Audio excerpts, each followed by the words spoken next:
Thanks for tuning in to Bourbon Drop. I'm your host, Myron. Today, this has got to be the hardest video that I've tried to shoot in my life. I mean, I am probably on take number 6. This video has so much information. We are about to nerd out.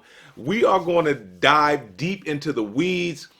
We all know that there's been some issues with 13th Colony. Shout out to Killer Fungus. He reached out to me. He was also in Randy's video. Randy from Bourbon Real Talk. He was mentioned in the video, and he kind of had his issues with people calling it straight, and he had his issues with people saying that that they were not sourcing, that they were making all of their own stuff. He felt like it was kind of apples and oranges to put the 13th Colony Double Oak up against something like Stag because of the different things that you can do with something that's not called straight bourbon whiskey. Now it gets a little gray once you start getting into blended bourbon whiskey, which this and 13th Colony are not considered blended bourbon whiskeys. The Double Oak, on TTB's website falls under the classification 141. We're going to get into all that, which is bourbon whiskey. Keep in mind, and we'll go over this in the video, there are 3 different types of classifications. Really, when it comes to bourbon, you've got 101, which is straight bourbon. You've got 141, which is just considered bourbon whiskey. And then you've got 641, which is whiskey specialties. So I've got examples of all of them on the table. And I've got an example of 140, which is just whiskey. And man, it's a whole can of worms. Just bear with me. I hope you guys stick around to the end of the video. I apologize early if it seems like I'm jumping around a lot. This is a lot of information to try and take in and give back out to where it's understandable to you guys and not fumble over my words. So there might be some cuts in this video, so I'm going to apologize off the top for that. Once again, I refer to 13th Colony's bourbon as straight bourbon whiskey. It doesn't say it on the front. What it says on the front is small batch, Southern bourbon whiskey, handcrafted. It does, however, say on the side that this is an award-winning straight bourbon. Now, when you look at 13th Colony's website, their website, they changed the FAQ. The FAQ used to say that 100% of their barrels were specialty finished. To me, that means nothing. That's where me and Brian, Killer Fungus, we still kind of have our disagreements. He feels like that specialty finishing is something that they're doing, and it could be something that's flavoring a whiskey. Jack Daniel's Sinatra blend is put into special barrels, Sinatra barrels, and those are just barrels that are etched with deep grooves so that the whiskey can go in and out. So that could be a specialty finish. I'm not making any excuses for 13th Colony because I don't know. Specialty finishing is vague. It's almost the same as produced in my book. You're not telling me what you're doing to that barrel. They're saying that most of the aging comes from the Georgia climate. They do talk about sourcing. So if you look on their website, there's a specific area where, like I said, they changed the FAQs. Now it no longer says that. It talks about flavors coming from specialty finishing their products, but it doesn't say that they do anything weird or outside of the rules of the TTB. I am going to try and keep this thing as fact-based as possible. Forgive me if I'm moving a little fast. Also, when it comes to the FAQ of do you distill your own spirits, it says, yes, Graham is our master distiller. He distills all of our aged spirits. Aged spirits shows here as double oaked, Southern bourbon whiskey, Southern rye whiskey. Then clear spirits shows Southern vodka, Southern gin. So the company was started in 2009. I'm going to try and take some screenshots, put them somewhere on the screen. Their master distiller is Graham Arthur. He says that they say that he does distill their aged spirits. He's been working at the company over 13 years. The new owner for 13th Colony is the son of the original owner for 13th Colony. So his dad started the company in 2009. Graham's been there for 13 years. The company is 15 years old, so he's been there for quite a long time. He tests every barrel to see if they're ready, and he normally picks those barrels in that 4, 5, and 6 year mark. It says we also source our specific mash bill from a contract distiller, supplement the volume needed to meet demand. 100% of our barrels are aged in our warehouse, as we believe that is a huge differentiator to our flavor. All right, so they do say, hey, yes, we do source to meet demand. Randy asked them some more questions to say, hey, are you contract distilling new make, or are you contract distilling bourbon that anybody can just go and buy? They really didn't give him an answer back on that. And also he asked them about the bourbon being straight. They sent him an email saying that it was straight. TTB just considers it 141, which is not straight bourbon whiskey. It is bourbon whiskey.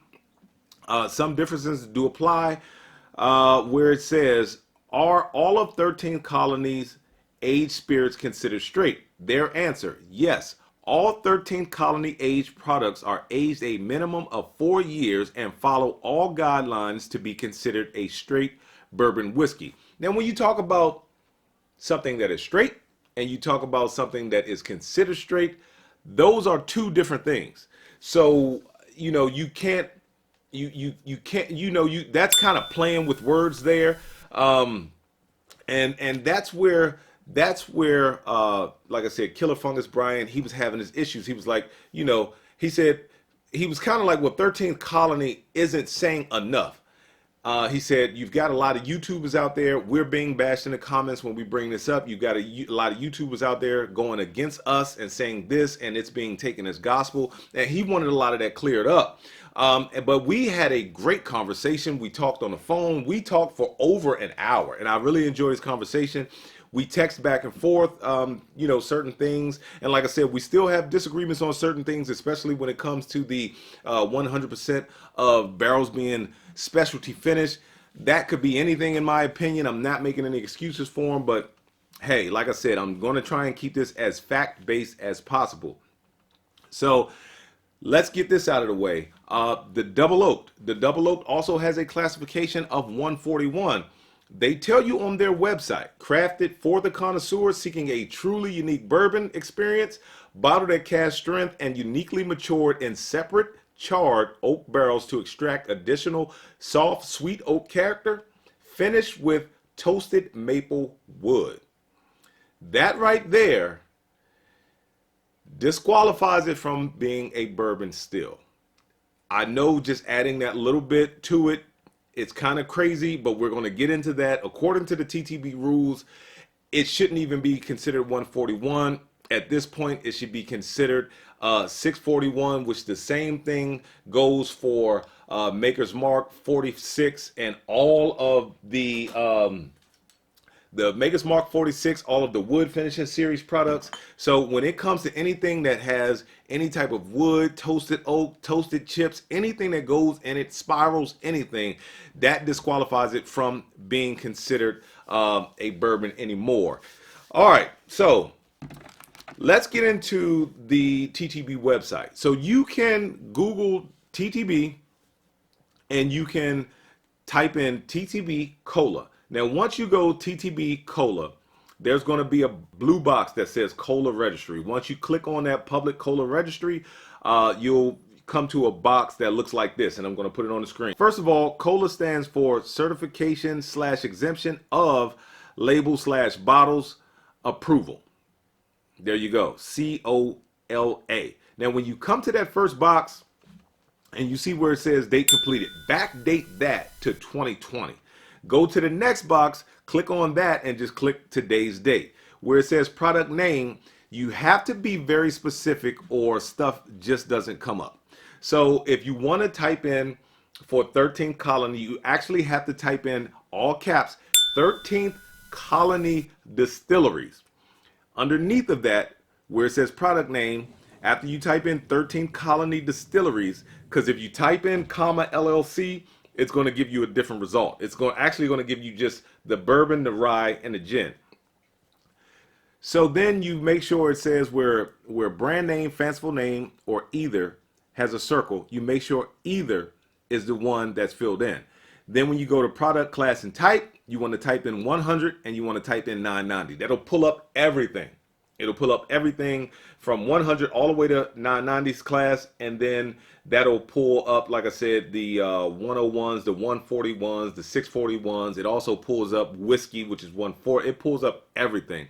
So then you go to the bottom right-hand corner, click search. Once you click on that search, that's where you're going to see 13th Colony Double Oak. You're going to see the new 15-year anniversary. You're going to see the cask strength. And also, these labels have to be reapplied for if you change anything that goes on within a bottle or any major things. And they have that also in the BAM. This is the beverage alcohol manual that the TTB allows you to print out. So they have that. You have to change the labeling. So some of these you might see different classifications for different years for the same name product. I mean, it's once we dive deep into this thing, you're going to feel like I did. I felt like my life was a lie. I was like, man, I feel like I've been lied to. So many things that you think is one thing is actually another thing. So like I said, that is where you start and you go and you research 13th Colony stuff, and you'll see right over in the right hand side that it says 141, which is not 101. It is bourbon whiskey. 101 is straight bourbon whiskey. This is considered bourbon whiskey. Same goes for the double oak. But we're going to read some things that might change your mind on that. I don't know if there's a discrepancy with the TTB or not. I really don't know. We'll get into that. And let me say this again. I enjoy their products. I really like their stuff. I am just answering to the folks who reached out to me and wanted me to correct some things. Well, wanted me to correct one main thing, which was the straight thing. But they give you the table of contents. This is the front of the manual. I'm going to try and put it up on the screen so you can see it a little better than what I have here. Then it goes to the table of contents, and I've got my own little notes written up here. It goes into all of the chapters, which mainly 4, 7, and 8 is what really applies to us.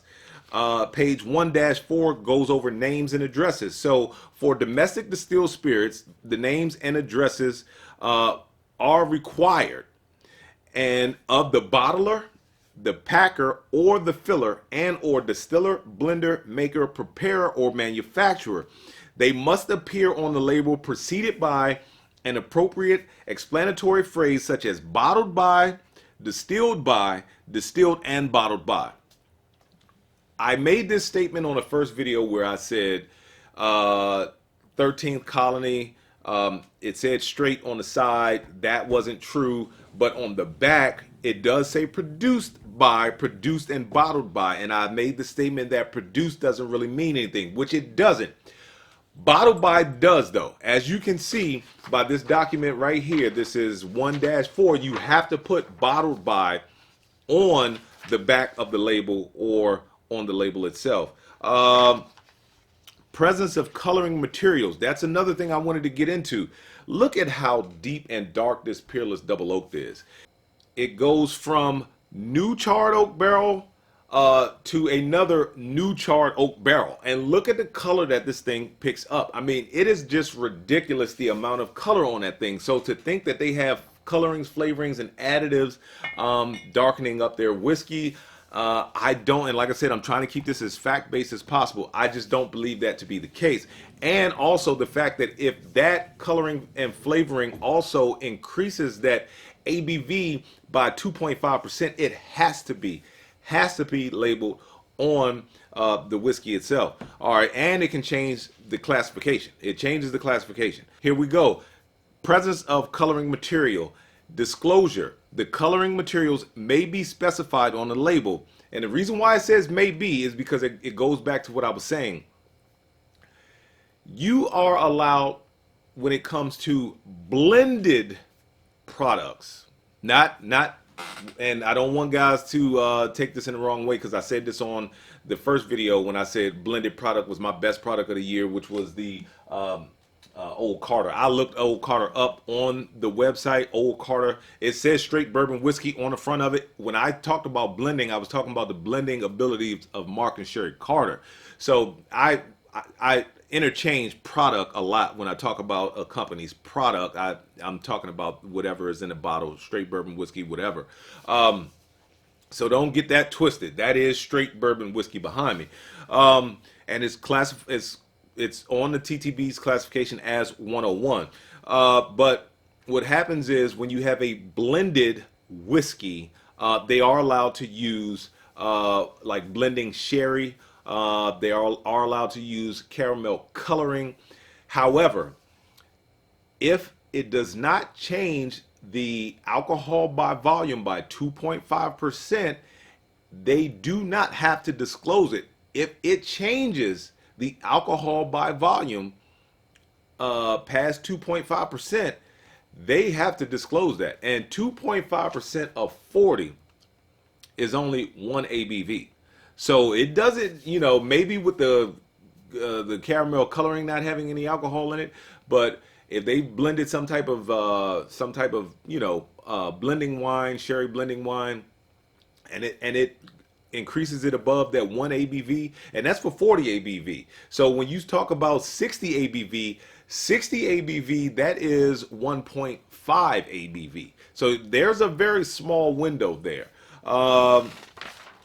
Let's go into treatment with wood. So treatment with wood, it has to be disclosed. Has to be disclosed. Colored and flavored with wood blank. And then it says insert chips, slabs, etc., extracts, etc. Application. This only applies to whiskey and brandy treated other than through contact with oak containers with wood. So what they're basically saying in that statement right there is if you treat this double oaked with any type of maple wood, any type of toasted French oak, this is no longer bourbon, and it has to be disclosed. It says in any manner or form, either directly or indirectly, chips, slabs, extracts, etc., at any point during production or storage process, up to and including bottling. So like when you see the Oak and Eden, I looked up Oak and Eden and everything was 640. I mean, almost everything on the list was 641 because of the spirals that they put inside there. That's why it says up to and including the time of bottling. All right. So it says no disclosure is required on labels of brandy treated with an oak chip infusion that has been determined by the TTB to be harmless, coloring or flavoring. And it must appear on the front of the container as part of the class and type designation. Let's go to statement of age. This is where, like I said on the first video, I get into trouble with some people because they'll say, oh, you're talking about that 4-year thing. You're talking about that 4-year thing. You mean bottle and bond. You mean bottle and bond. This says statements of age required. A statement of age is required for all types of whiskey aged less than 4 years. All types of whiskey aged less than 4 years. So whether that's straight bourbon whiskey, whether that's bourbon whiskey, that's rye whiskey, it does not matter. It says all types of whiskey aged less than 4 years. So with the 13 Colony website, they say that he checks it at 4. He checks it again at 5 if he doesn't think it's ready. He checks it again at 6. They don't have to put an age statement on here. Peerless Double Oak, they don't have to put an age statement on here. If these spirits are above 4 years old, they don't have to put an age statement on it. It's just as simple as that. And I pointed out to Rocktown. Rocktown cannot consider itself a straight bourbon because it's only aged for 19 months. And the fact that it's aged for less than 4 years, they have to put that on there.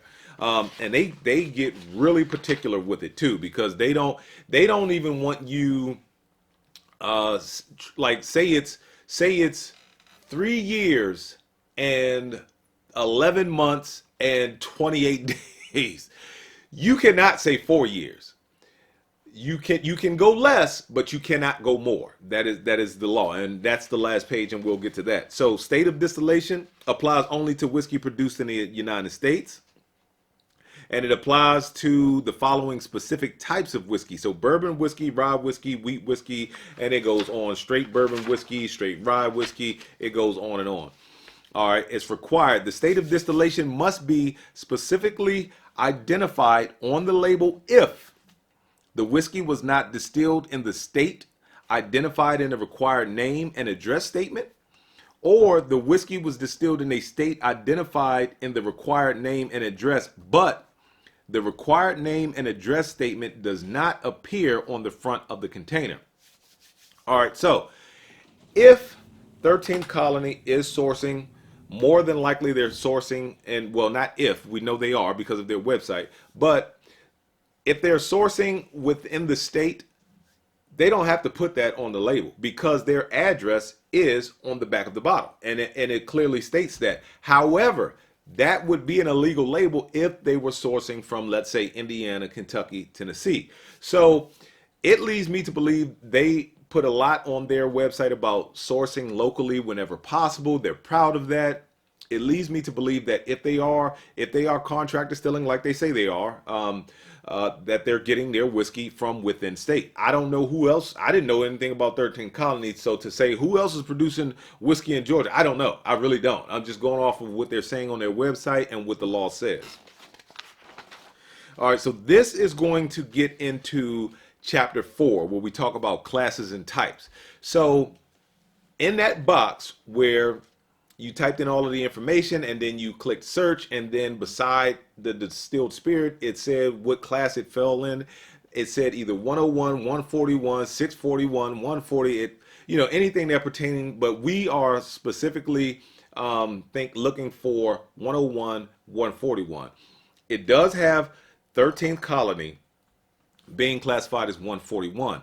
The double oaked is also classified as 141. 13 Colony says on their website that their double oaked is finished with toasted maple wood. That should be, and I don't have the label here in front of me, but that should be on the label, just like they have it on the rye. The Southern Bourbon Rye has an arrow pointing this way. It says French oak finish, and then the label going that way says small batch. So I would have to look on the label to see if that's on the label. But if that is in fact on the label, it is not 141. It is actually 641 according to their own rules here. All right, so classes and types. We've got class being whiskey because bourbon is whiskey, all right?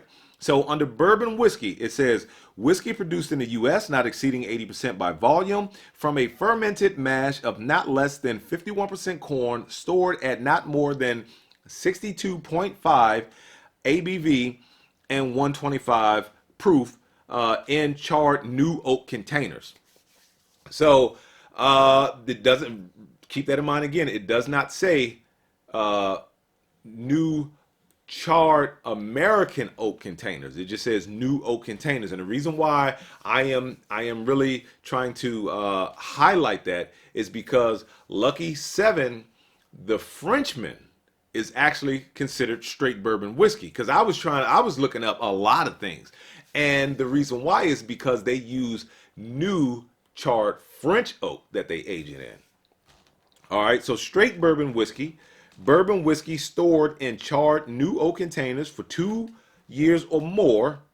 Straight bourbon whiskey may include mixtures of 2 or more straight bourbon whiskeys, provided all the whiskeys are produced in the same state. You've got a section down here for whiskey distilled from bourbon mash, which these two fall in. So that's another thing. That's another issue I kind of have with, some people jumped on 13th Colony saying, well, they're not being transparent. They're not being transparent. We don't know anything about mixers. They don't receive the same heat that 13th Colony has been getting lately. This new Buzzard's Roost, I believe it is, and like I said, I'm trying to deal in facts as much as possible. I couldn't find much on the internet. This was a sample sent to me by Buzzard's Roost. However, it is American whiskey. When I did see that there was one other written review out there, it talked about the mash bill being a bourbon mash bill. It stated the mash bill. It fit the mash bill perfectly. However, these are aged in used oak containers. Same thing with Michter's. When I did my video on the Michter's and I did a deep dive into the American whiskey, it was never released. This is 100% a bourbon mash bill. They just put it in used oak containers, so it cannot carry the name bourbon. It has to be considered a whiskey. So they call it an American whiskey. Blended bourbon whiskey. So, blended whiskey produced in the U.S. containing not less than 51% corn on a proof gallon basis, alcohol derived from added harmless coloring, flavorings, blending materials, straight bourbon whiskey. All right, so blended bourbon whiskey, and this is a classification. This is a type of class of whiskey. If you are dealing with a blended, and it says blended bourbon whiskey, that is allowed to have coloring, flavoring, not to have the distilled spirit increase its alcohol by volume of more than 2.5% ABV. That is different from bourbon. That is different from straight bourbon.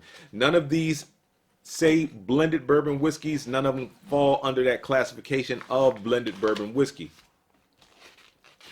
All right, a blend of straight bourbon whiskey.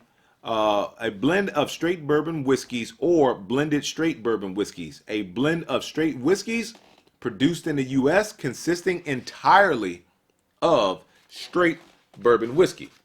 You cannot add anything to that. You can't add anything to that at all. Flavored whiskey. And some people were like, oh man, it's gotta be colors have to be added. It's got to be some additives in it. There's got to be some flavorings. Some people will even referenced it as flavored whiskey. Flavored whiskey is its own class. And it says flavored whiskey with natural flavorings without adding of sugar, bottled at not less than 30% ABV. The name of the predominant flavor shall appear as part of the class and type of designation. Wine may be added, but if the addition exceeds 2.5% by volume, it changes the class and type. When we talk about flavored whiskey is things like Wild Turkey Honey.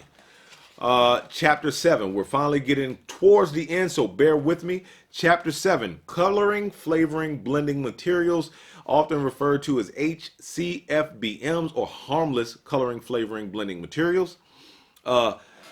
They may be used in or added to any class or any type of distilled spirit. However, the use or addition of these materials may change the class. Like I said, the minute you start adding anything to bourbon or straight bourbon, changes the class completely. It gives an example. It talks about yellow number 5 being added to straight bourbon. It says this is no longer a distilled straight bourbon whiskey. And that's pretty much what that page says. Flavor categorization. So you have natural, all natural, you have natural and artificial, you have natural and artificial, and then you have it containing no greater than 0.1%. That is 0.0001 of artificial top notes. Then they go into blending materials, harmless coloring and flavoring. Definition: harmless coloring and flavoring. Blending materials are flavoring materials or blending materials that are essential, and then they also have ones that are not essential. Then they also talk about that 2.5% again. And like I said, that 2.5%, if it's like a blending wine, if it goes past that 2.5%, it has to be it has to be, if it goes into straight bourbon whiskey or bourbon whiskey, it is no longer called bourbon whiskey or straight bourbon whiskey. Now it is a blended bourbon whiskey. And if it is a blended bourbon whiskey, they do not have to disclose that was added, as long as it does not raise the ABV by 2.5%. Let's see. So They go over different terms and types when it says not to exceed, may exceed, coloring and flavoring allowed. Then they go over the different, there are 4 different types of categories when it comes to flavoring. So you've got all natural, natural and artificial with greater than 0.1% on the top note. And then you've got number 4, which is all artificial. So now that we're in chapter 7, it gets more into what's allowed to have what in it. So when we look at flavored whiskey, and I'll try and put this on the screen, flavored whiskey may exceed 2.5% ABV. It says category of flavoring allowed, 1 and 2, so natural and artificial. Then it says coloring material disclosed on the label. It has a big X for yes. But then over here where it says qualification, it says if wine is used and exceeds 2.5% by volume of the finished product, percentages, classes, and types of wine must also be disclosed on the label as part of the class and type designation. I just wanted to get that out there again for the people who consider it flavored whiskey. Whiskey's a blend of straight bourbon, because there is a such thing of blends of straight bourbons, and we talked about this. When it comes from 2 different states, it is no longer considered straight bourbons. Now that is a blend of straight bourbons, or if it is if it is 2 straight bourbons within a state, now that is also a blend of straight bourbons. However, there's a little bit of a difference there. But when you have a blend of straight bourbon whiskeys, it is allowed to have up to that 2.5%. It is also allowed to have category of flavorings 1 and 2, and it also does not have to be disclosed on the label. Whiskeys, a blend of straight. This is where it says the same thing. This is corn whiskey and rye whiskey, things like that. Whiskeys, blended bourbon. So blended bourbon is allowed to have the 2.5%. Same thing with the coloring and same thing with the disclosure. Now this is where they say that if it is whiskey being the class, bourbon being the type, you are not allowed to have anything in it. And I'll put this up on the screen. You cannot have anything. The box for not to exceed is blank. The box for may exceed is blank. And the box for no has an X in it, meaning no, you're not allowed to have nothing. Then when you get down to whiskey distilled from bourbon mash, that's allowed to have those colorings and additives again, and it doesn't have to be disclosed if it doesn't go over the 2.5%. Then at the bottom of the page where it says straight bourbon, nothing. There's an X right in the box that says no, none of that stuff is allowed at all. So once again, if the TTB is correct on the Southern bourbon, saying that it's 141 and that is classified as bourbon, then that has nothing in it. The double oaked, somebody's going to have to give me some clarification, because that should be considered 641, especially with the toasted maple wood in it. All right, and then they just go into, on the last page, which is 7-11, that I'll get into in chapter 11, it says no all the way down the list. So for all of the straight stuff being straight corn, straight malt, straight rye malt, straight wheat, you can't have anything coloring wise in those either. So straight pretty much protects everything. And then bourbon, when it comes under the classification of whiskey, is also protected and cannot have those additives in it. All right, so the last chapter that I want to get into is chapter 8. Chapter 8 is statements of age. I read it earlier in the video. A statement of age is required for all types of whiskey aged less than 4 years. All right, a bourbon, rye, wheat, malt, or rye malt whiskeys and straight whiskeys other than straight corn, which must be stored in used or uncharred new oak containers. The oak container must be a charred new container. So all of that basically says is, for bourbon, rye, wheat, malted rye, and straight whiskeys, they have to be in a charred new oak container. That's all that pretty much says there. Then when it says age, age may be understated, and this is what I talked about earlier. Age may be understated, but not overstated. And then it gives an example. In an instance of a straight whiskey aged 59 months, the age may not be overstated as 5 years old, but may be understated as, for example, over 4 years old. So all that says is, like we mentioned earlier, if it is 59 months, you can't say it's 5 years. You can say it's over 4 years old. You can say age less than 5 years. However, you cannot say that this is 5-year-old whiskey, bourbon, whatever. I'm going to have to make this quick. I'm going to have to cut this part into the video. I did promise you guys examples of all of these categories. So when it comes to 101, you've got 1920 Stag, Maker's Mark. Some of the Barrel King stuff is 101. I found the JD Distiller Series #1 from 2012. That was a 101, but that could have been another issue label change type deal, because the one from 2012 that was released in December of 2012 was actually reapplied for, it looks like, and that is a 140. So Jack Daniels is kind of in a category on its own, man. My single barrel proof is a 140. That just falls under whiskey. The single barrel proof rye, that falls under 142, which is just rye whiskey. The JD bonded is 110 whiskey bonded. 10 and 12 are considered 140. So JD's got a lot of things going on. I don't know if they're just, because some of the years are different, and I don't know if some of these companies had to reapply for the labels after they were approved because they changed something. There are only a few things that you're allowed to change on the label without having to apply for a new label, approval of a new label. Anything that changes inside of the whiskey, or anything that changes like font wise in certain locations, that has to be reapplied for. Barrel's normal dovetail is normally considered 641. But they have one from 2022 that's considered just a whiskey. So it's the Nulu experimental blends. They're all 641s.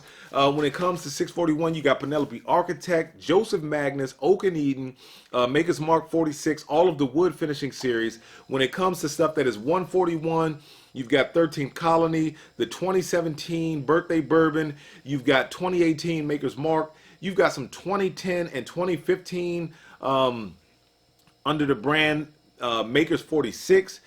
Some of those show 141. I mean, and then you have to make sure you type the name in correctly, because I had to type in all caps in barrel, and I got different results as typing barrel in with the capital B and the rest being lowercase. So do with this information what you will. Like I said, I hope I didn't create more questions and problems with this video. Now back to the video. This has been a lot to get into, man. I hope you guys stuck around. If you have any issues with anything that I touched on in this video, please put it in the comments. Feel free to reach out to me. We can have some discussion back and forth. I don't mind. I try to keep things as honest as possible. I hope I answered more questions than I created. This TTB thing and labeling thing, for my bourbon nerds out there, the guys who love to nerd out on the information like this, it is a lot. And I tip my hat to you guys. And with that being said, let the whiskey flow. Never run out unless you're headed to a drop. Till next time.